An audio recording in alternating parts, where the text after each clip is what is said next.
नमस्कार शेतकरी मित्रांनो, घास कापणी यंत्र घेतल्यानंतर मेजर जो प्रॉब्लेम येतो मशीन मध्ये या असं याची बॅटरी बारीक अशी वाटली आणि ब्लेड वगैरे बिघडत नाही. तर याचं मुख्य कारण मित्रांनो, याचा जो आतमधला जो गिअर आहे ब्लेडचा तो सटकलेला असतो. तर आज आपण या व्हिडिओमध्ये घास कापणी यंत्राचा गिअर सटकत असेल, ब्लेड वगैरे बिघडत असेल, तर ते कसं रिपेअर करायचं आज या व्हिडिओमध्ये आपण तुम्हाला दाखवणार. सगळ्यात पहिले खालचा याचा जो गिअर बॉक्सचं जे कव्हर आहे ते आपल्याला खोलून घ्यायचंय.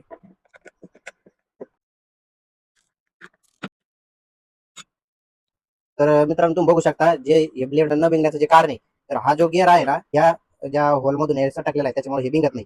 आणि जसं वरच्या ब्लेडला ही रिंग येते तशीच खालच्या जे ब्लेड आहे त्याला सुद्धा ही अशी रिंग आहे, ती पण याच्यामध्ये अशी प्रॉपर बसलेली पाहिजे. तर ते आता आपल्याला बसवायचं आहे.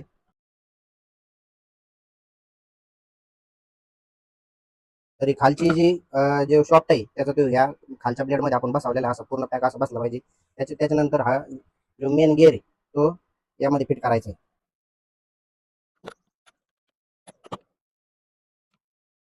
हा गिअर बघू शकता तुम्ही, ह्या गोल्ड रिंग मध्ये मोठा आणि हे जे ब्लेडची जो बारीक गुंडी त्याच्यामध्ये हे गिअर पूर्ण बसलेला पाहिजे.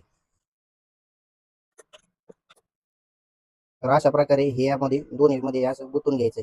हा गिअर इथं ह्या इथं बसला पाहिजे आणि हो जो मोठा आहे तो या इथं यामध्ये असं बसला पाहिजे.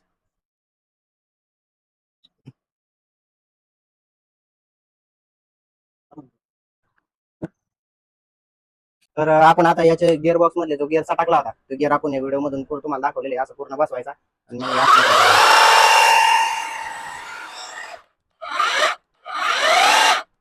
जर ब्लेड बिंगत नसेल मित्रांनो, तर फक्त जो याचा गिअर बॉक्स खोलून त्याचा एक जो गिअर टाकलेला असतो तो तुम्हाला फक्त बसवायचा आहे. मशीन तुमचं एकदम क्लिअर आणि चांगलं चालणार.